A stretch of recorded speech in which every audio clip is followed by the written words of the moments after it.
The Silent Curse. In a modern city. The buzz of cars and people fills the background.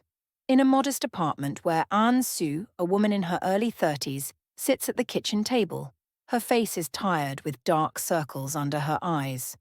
Her 3-year-old daughter Arua sits quietly on the floor, playing with a broken toy. The apartment feels both empty and cramped. In a busy city far from the peaceful village she once called home, Ansu is trying to rebuild her life. A life once filled with dreams, now overshadowed by darkness. Divorced, battered mentally by the man she once loved, Kilam, her ex-husband, and cursed by something far more sinister than anyone could have imagined. Arua, whose blank expression never changes, she picks up a cracked doll and whispers something under her breath. Kilam. Ansu freezes at the sound of her daughter's voice. It's a name she hasn't heard in weeks. She shakes her head, trying to focus. Her daughter hasn't spoken much since the divorce, and hearing Kilam's name sends a chill down her spine. Ansu, murmuring to herself. It's just the trauma. She'll be okay. She will. Scene 1. A new home. A new life. Later that night, Ansu is unpacking in her new apartment. Her former classmate, Ducky, has arrived to help her settle in. Ducky is introverted and a bit awkward around children, but she's doing her best. The two sit on the couch surrounded by boxes. Ducky. I know it's not much, but it's a fresh start, right? Ansu, nodding, eyes distant. Yeah, it's a start. Arua is in the corner, holding her doll, staring out of the window. Her gaze is unblinking, almost vacant. Ducky watches her uneasily. Ducky, softly. Does she speak at all? Answer, pauses, her voice tinged with sadness. Not since the divorce. She hasn't said a word. Sometimes she whispers things she shouldn't even know. Her voice falters. It's like she's haunted.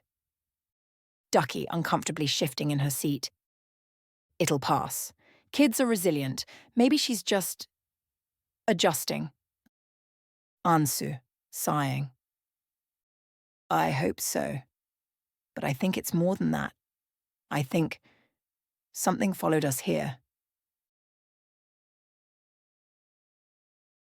Scene 2. The Shadow of Kilam. Ansu trying to go about her daily life as a teacher.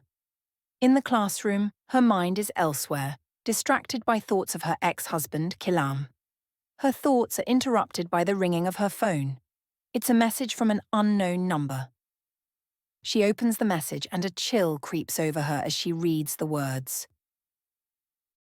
She will be mine. You can't escape me. You can't escape this curse.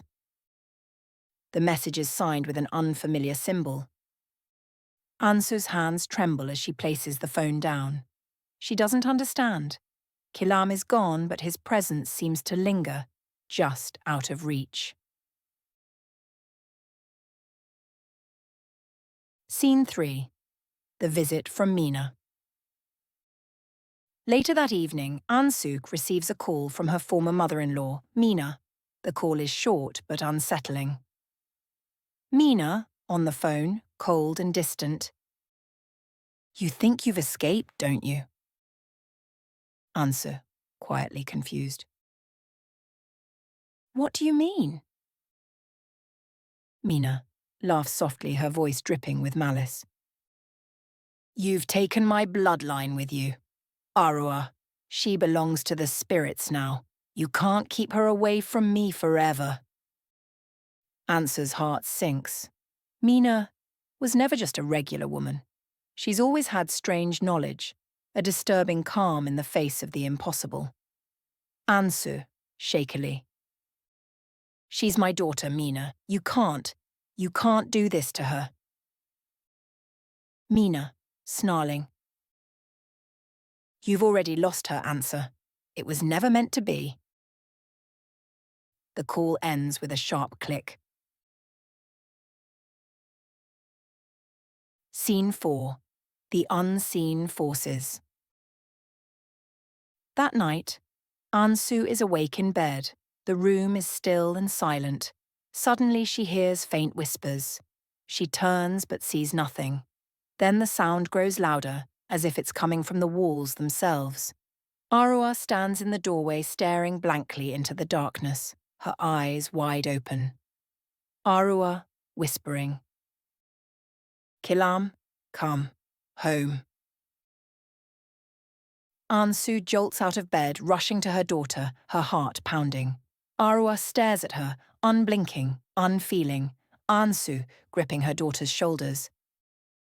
Arua, baby, it's okay. You're safe. You're with Mama. Nobody is going to take you. But Arua's gaze doesn't waver. It's as if she's no longer truly there. Suddenly the air in the room grows cold and a dark figure materializes in the corner. A shadow of a man, indistinct but unmistakable, Kilam. His face is blurred, his presence menacing. Some curses run deeper than blood. Some curses are bound by names, and the name of Kilam lingers on. Scene 5.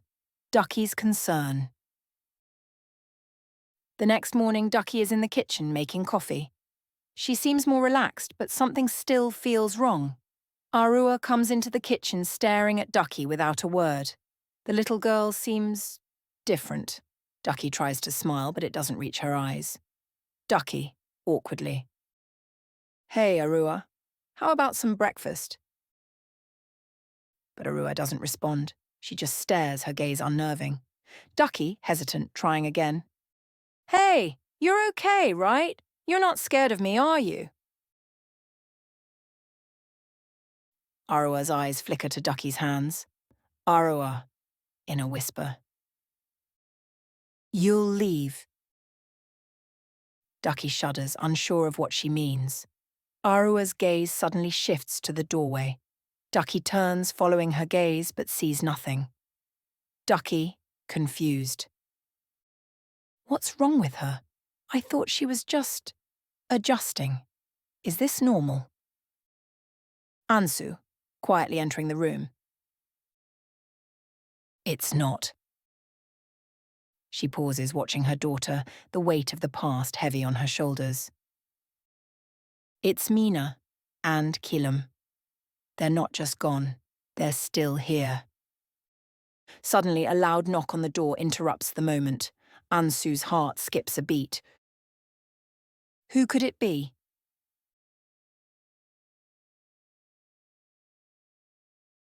Scene 6. The Unexpected Visitor. Ansu opens the door to find a mysterious figure standing there, an old man with dark eyes, his face hidden in the shadows. Man, in a low voice. I know what you're running from, Ansu, and I know what they want. He hands her a small black stone. Take this. It might protect your daughter, for a time. Before Ansu can ask any questions, the man turns and vanishes into thin air. The curse of Kilam, the curse of Mina, is far from over.